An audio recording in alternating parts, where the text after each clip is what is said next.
Akim Yabashim Shabaraktam, Spanasha DC Cam with another quick lesson to edify the hopeful elect, since Akim doing the work of Yabashim Shai, double honors and salutations to others and apostles of Great Millstone.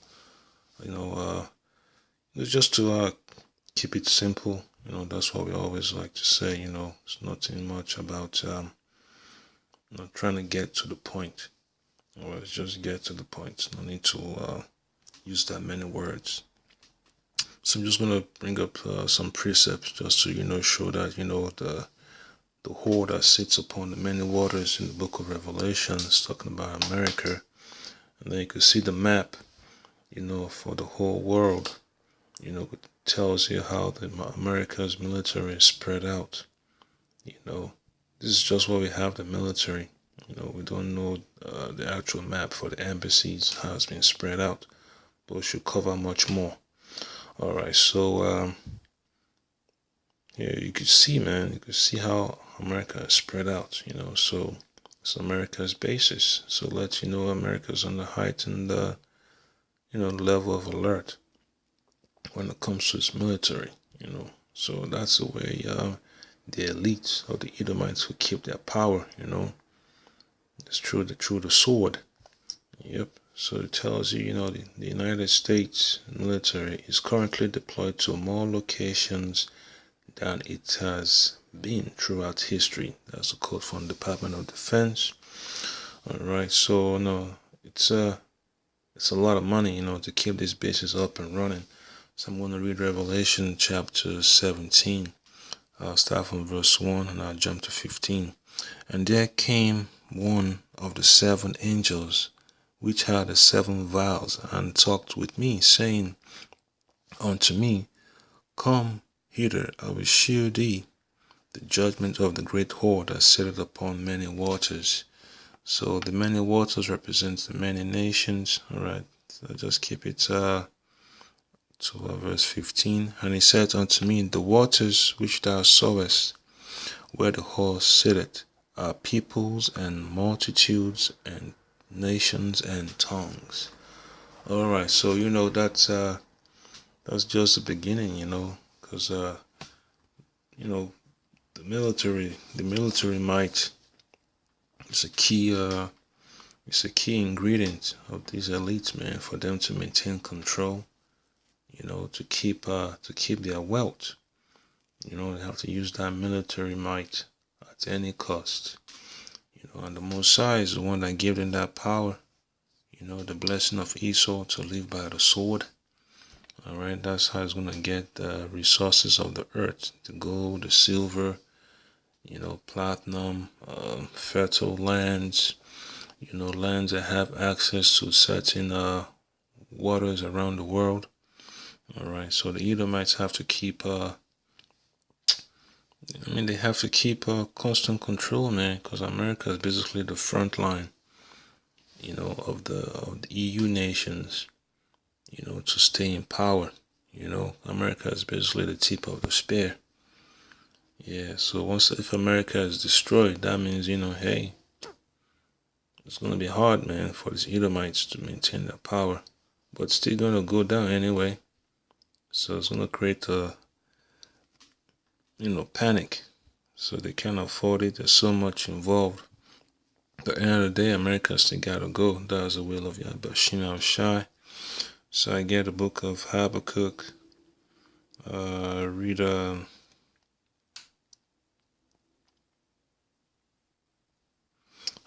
chapter 2.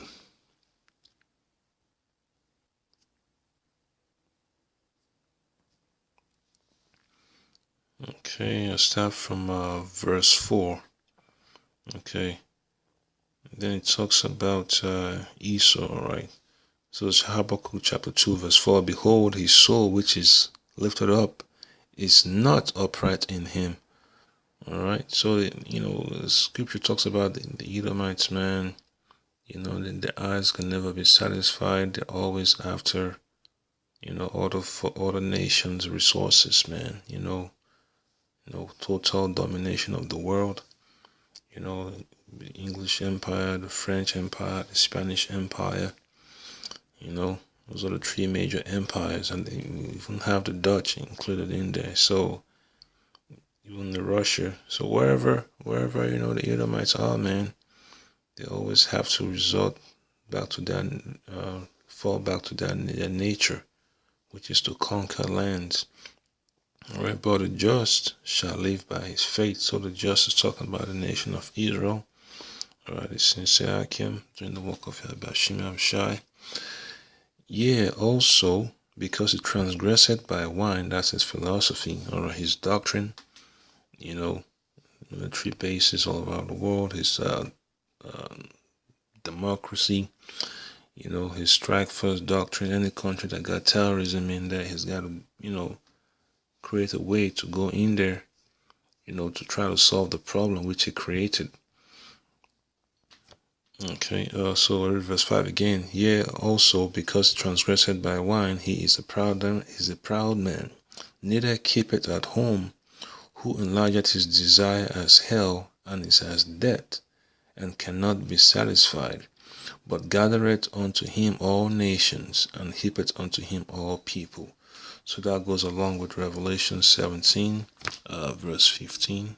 Sits upon the winter waters, which represents the nations, peoples, and tongues.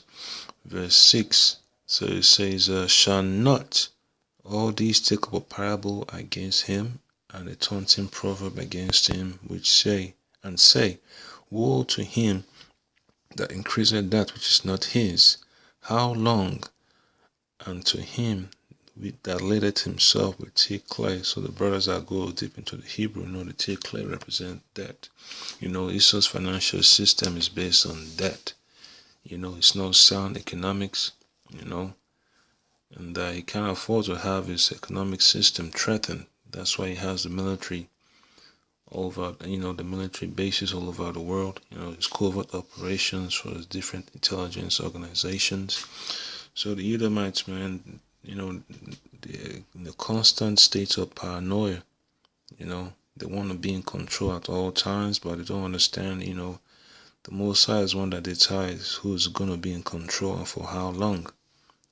All right. Verse 8 says, because thou hast spoiled many nations, all the remnants of the people shall spoil thee. All right, so these nations are going to rise up against America, man, during World War III. The alliance that they thought they have now is going to change, because of men's blood and for the violence of the land, of the city, and of all that dwell therein. All right, so it's going to be crazy, man. America's operation is going to be sabotaged. During World War III, man, things are going to go sideways. And verse 9 says, woe to him that coveteth an evil covetousness to his house, that he may set his nest on high, that he may be delivered from the power of evil. Yeah, so these Edomites, man, they're scared, man, they're scared of the precautions from the Most High. That's why they have the satellite programs. All right, he wants to conquer land, air, and sea. So the Most High has already determined that, through his son Yahushua, he's got to take Esau down. All right. And then verse 10 says, thou hast consulted shame to thy house by cutting off many people, and hast sinned against thy soul. So the destruction of Edom is going to come, as a thief in the night, So it's going to be beautiful, man, when the Most High shows his power. So this is the book of Proverbs chapter 22, verse 28. It says, remove not the ancient landmark which thy fathers have set. So ever since, the Edomites have come into power, ever since they've been taken out of the bottomless pit in the 1300s, even a little bit before that, they've been causing trouble, man. Their dominion is a dominion of darkness. All right, so that's why, they have no inheritance. After the Musa is done with them, man. So they've been going to countries, they change the borders, they create discord between brethren. So that's why one of the reasons the Middle East is a mess, because of the Edomites. All right, it's so much instability, because the Ishmaelites are vulnerable to manipulation. Not just the Ishmaelites, the Hamites too, Jakes, be it on the South America, on the west coast of Africa, whether Ireland, Scotland, Australia, wherever, even among the Moabites and Japheth, Esau is always going to try to sow discord, so that way it could benefit from the conflict. Yeah, so it's a beautiful thing, man. It's all prophecy. These are not my ideas. It's all in the scriptures. So you look at book of Micah, chapter 2, and read verse 1 and 2. It says, Woe to them that devise iniquity and work evil upon their beds. When the morning is light, they practice it, because it is in the power of their hand. So the Most High put a power into the mind of these Edomites, man, to do as the so-called please. But at the end of the day, it's just the Most High pulling the strings, man. They're confused, thinking that they run the show, but they do not. All right, so they keep on planning all kinds of agenda, the whole LGBT movement, the whole, idea of capitalism, transportation, education, medical care, even the warfare. It's totally against the word of Yahweh Shem Yahushai. The scriptures talks about setting rules and regulations, how to, say the laws concerning agriculture. The whole world, the whole earth is polluted because of the Edomites. That's just the way that the Most High set it up, so that way you could identify, who the oppressor is, who's the polluter of the earth. All right, who the nation of people that set the foundation of the earth out of course. All right, the atmosphere is polluted. The whole outer space. Who knows what kind of junk is flying up there?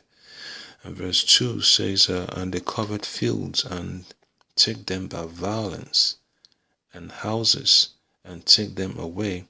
So they oppress a man and his house, even a man and his heritage." So the elites, that they want to call themselves, Caucasian race, the alpha, alpha crew, the cream of the crop, the tip of humanity, they know that they have to do all kind of mischievous acts to maintain their power. They don't have that spiritual connection, with the earth. Their life is all about destruction, destruction, destruction, very unstable. All right. So that's why, the whole world is a mess. And then, it's coming to an end, So brothers just gotta say, Kal Halal Yahweh Shem Yahushua, day and night. Because it's gotta happen. It's all prophecy, man. That the end of the Edomites has to happen. All right, so it just proves that America, man, is spread out, and America's days are numbered. That's just the way the Most High has put it, in this prophecy. And it's gonna happen, man. It's gonna be a bitter, a bitter destruction, man, from the hands of the Almighty. So this is the book of Micah. So I read chapter 4. I start from verse 1. "But in the last days it shall come to pass that the mountain of the house of the Lord Yahweh Shem Yahushua shall be established in the top of the mountain." All right, that's the nation of Israel, all right, the governing body, that's the elect. "And it shall be exalted above the hills," all right, the other nations, "and people shall flow unto it." So, we're going to come back into righteousness, man, the righteous rulership upon the face of the earth. Verse 2 says, "And many nations shall come and say, Come, let us go up to the mountain of the Lord Yahweh Shem Yahushua, and to the house of the power of Jacob. And he will teach us of his ways, and we will walk in his paths." For the Lord shall go forth of Zion, and the word of the Lord Yahweh Shai from Jerusalem. All right, so then they're going to see what it means to be righteous, man, because we're going to have righteous rulership. We're going to have the elect as an example of how to live life the right way. All right, so all those YouTube videos brothers are doing, it's not in vain. The publication of the Bible throughout the whole face of the earth, it wasn't in vain, because it's just the way the Most High does his work mysteriously. All right, and verse 3 says, and he shall judge among many people and rebuke strong nations afar off. And they shall beat their swords into plowshares and their spears into pruning hooks. Nations shall not lift up a sword against nation, neither shall they learn war anymore. So just like America is spread out through the four corners of the earth with its military bases, it's not going to be like that in the kingdom of heaven. It's going to be a righteous rulership, man. The nations got to stick with the word of Yahweh Shai. They're going to struggle with it, but nonetheless, they know it's going to be righteous. And if they got a problem with it, the elect, the men of the law will put them in check. All right. So verse 4 says, but they shall sit every man under his vine and under his fig tree. All right. Micah chapter 4 verse 4. But they shall sit every man under his vine and under his fig tree, and none shall make them afraid, for the mouth of the Lord of hosts, Yahweh Shai had spoken it. All right. So, the nations, once they serve their slavery, they pay their debt, to the nation of Israel, because, they had us in captivity, so watching the video how the folks in the Arab countries, with the North Africa or the Middle East, Morocco, Egypt, Saudi Arabia, Oman, Dubai, whatever, even in Europe, I see even America, how Jake is serving captivity, man, all brutal, brutal experiences, it's all the history that we've seen, and then it's still current, it's all prophecy. All right, it's the curses, but for the Edomites, man, that's the captivity will be so terrible than ours. It's going to be so terrible than ours that it's kind of hard to find the words to describe it. When the kingdom of heaven, shit. I mean, they'll see it, because every folks think, the word of Yahweh Shai is all a fairy tale, but it's not. Yeah, so, nations serve the captivity, and then, the return to their land, man, the maps are going to be redrawn, put in the perfect way. Except for the Edomites, they won't have no inheritance. All right, they just have to come back as maybe another nation, or spread out among the nation. On the most side decides, can decide that, and who knows? Only Yahweh Shai. So it's a beautiful thing, man, to understand that Yahweh Shai is in control. America is going down. You can see it when you turn on the news. You read the articles. It's crazy. You can see it in the spirit of these Edomites, man. That they know that their grip on power is slipping away, man. That grip is loosening. And they know that judgment is coming, man. The elites know it, man. They have all the telescopes in the skies, looking at whatever, the chariots of the Most High is doing. They're watching videos of the elect, of throughout the four corners of the earth. So they're scared, man. They're ready to come hard at the men of the Lord, at the nation of Israel. So it's gonna be a good thing, man. If you're gonna suffer for doing the work of Yahweh Shai, you should take it cheerfully, man. Your life shouldn't be a stumbling block for you to get salvation, man. You just gotta press towards the mark of righteousness, which is having faith in Yahweh Shai. Yeah, because we're just here for a brief moment, and after that, salvation got to happen. So Kal Halal Bashim Abshai, hope brothers got some insight, make some more lessons, edify the hopeful elect, spread the word of Yah Bashim Abshai throughout the four corners of the earth. Salutations and double honors to the elders and apostles of Great Millstone who rule well. Akim, stay diligent, stay faithful, keep on fighting the good fight of faith. Shalom.